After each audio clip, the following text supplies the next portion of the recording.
Sanibonani guys, igama uNqobile ngiphathela amazwi lami homecoming ngomhla ka-10 July. Namhlanje kufike-ke ukapteni wamaphoyisa-ke ezovakashela umndeni wakwaGubheka. Kanti ubephethe imvlophu esandleni sakhe esinepholisi kaSifiso ayishiya-ke ngesikhathi phela esaphila eshiyela umndeni wakhe. Ushilo ukuthi-ke bengicela Mankonyana uyifunde yonke le pholisi ebese uyayisayinisa ebese uyayibuyisa kumina ukuze ngikwazi ukunilungisela iy'nto zenu. Inhliziyo kaMankonyana ibe buhlungu mebona-ke ukapteni Gubheka efika laphaya waze washo naye ukapteni ukuthi noma yini abayidingayo cela nje bandla ukuthi-ke bangalenzi iphutha bamfonele. Esehambile-ke ukapteni uMankonyana uqhubekile-ke wenza i-breakfast, washo impela ukuthi isikhathi sesihambile nakho sekuqala ngisho nanehlobo-ke manje nawe sekuqala nanokuthi adle isinkwa, into bekade engakwazi nanokuyidla selokhu ahamba uSifiso, okusho khona ukuthi amanxeba kancane kancane ayaphola. Kufike uVusi-ke kusanjalo obonakalayo ngisho ebusweni ukuthi cha sengathi yena amanxeba akhe akakapholi guys. Umane nje wayiphosa kusofa walala, wathatha i-remote wathi ucifaza ibhathini le-TV, wakhuza-ke uMakaMabui washo ukuthi ngeke mfana hamba esikolweni, angeke uthi ufika nje kuseni umane ubuka i-TV. Wathi kulula phela kunini ukuthi ni-move on, mina ngazi ngiqhubeke kanjani impilo yami okwamanje.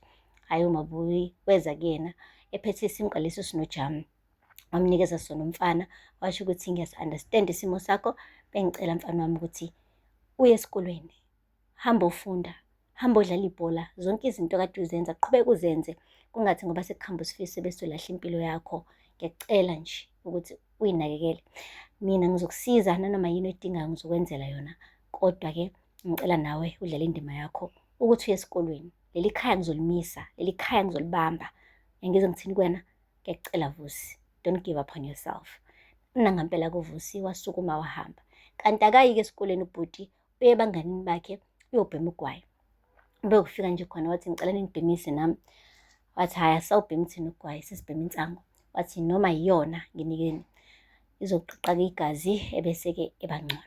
Guys, ubekudonsa kanye ubhuti wakhohlela into eyibhadi kodwa akayikanga, uqhubekile wadonsa waze wadakwa.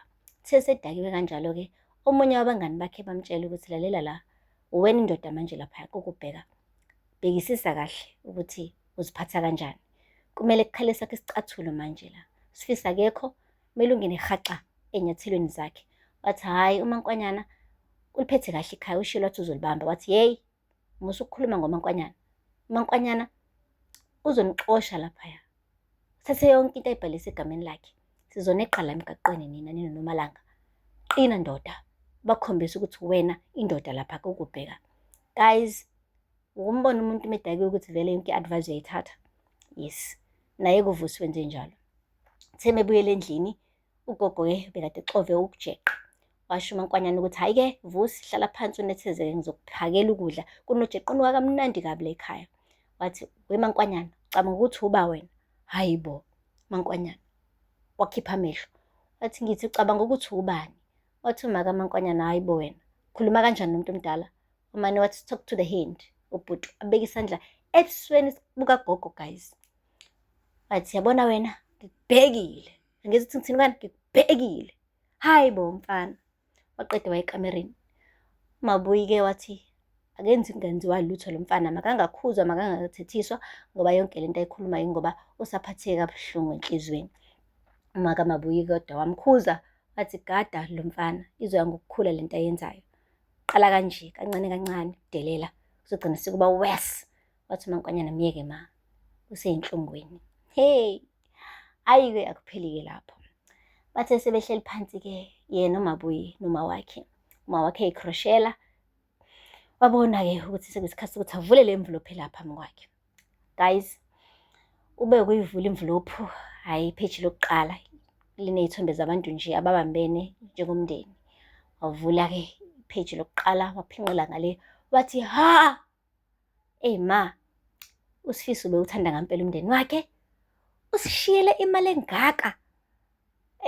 Uma wakhe wahleka yedwa, wathi hehehe, yazi yona mntanami, ingakho ngingahambanga nje, ngifuna kahle ukuthi le mali le siyigade, yabo, senze isiqiniseko sokuthi iphephile. Wathi hayi bo ma, wasuthi manje kanti simdibini kule mali.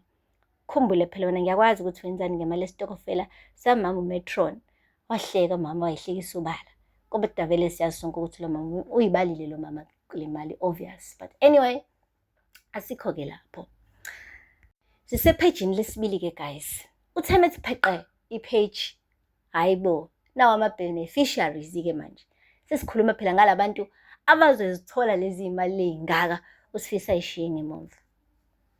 Guys, uThemethi uyafunda amagama wathi hayi bo, kodwa uSifiso angayenza kanjani into ekanje? Yo guys, nami bese ngivula amehlo impela, ngingafuni ngisho ukucwayiza ukuze ngibone ukuthi phela yini leyo Sifiso engaka angayenza engasiphule umphefumulo kaMankwanyana kangaka. Guys, umane nje wathatha iphepha walinikeza uma wakhe ukuthi uma wakhe ayifundele yena, ayibonele yena ukuthi uSifiso usenzeni lengaka. Uthemithi qala uma wakhe, hayi bo, nawa ama-beneficiaries guys. Phezulu le esicongweni ukhona yena uMankwanyana guys. Number 2, uVusi Kubheka. Number 3, Nomalanga Kubheka. Number 4, Mpendulo Kubheka. Number 5, Ntombizethu Kubheka. Guys, uMankwanyana hayi ukuthi naye akafakwanga bakithi. Uyena impela uNdlunkulu oqala ngqa inhloko yekhaya. Kodwa-ke ngoba ubone negama likaZethu lekugcineni, ayi ugirl, she is not happy. Ufuna sengathi-ke at least bengaba bonke bebe bawu-4 kodwa number 5 aphume kule polisi. Cause vele mase sekukhishwa-ke le mali izokazathwa mhlampe amahlandla alinganayo. And uZethu mekuthi zonke zithi ngenza isibonelo 20%. Mukhulu kabi u-20% ukuthi ungaya kuZethu ebe ashada namhlanje ngakusasa wabaleka uMankwanyana eseshiswe yiloya mendo iminyaka close to 10-20 kanje.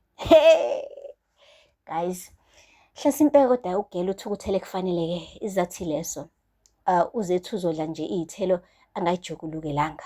Guys, amadoda hayi bamgila igoda ngampela uMankwanyana guys. But anyway, bengitshela ukuthi mina uZethu uthole yedwa, kodwa wonke umuntu utholile guys. Bonke batholile imali nje elinganayo ngoba bonke babhaliwe-ke ulifa phela leli alishilo uSifiso, kuyikona ukuthi khona negama lomuntu uMankwanyana angekho happy ngalo ukuthi libe lela phepha leliya. Hayi-ke, aphela lapho-ke guys amazwibela anamhlanje. Ningakhohlwa ukusubscribe and like and comment. Until next time, bye. Sanibonani guys, igama ngiqibile ngiphathela amazwibela homecoming ngomhla ka-10 July. Namhlanje kufike-ke ukapteni wamaphoyisa-ke ezovakashela umndeni wakaGubheka. Kanti ubephethe imvlophu esandleni sakhe esinepholisi kaSifiso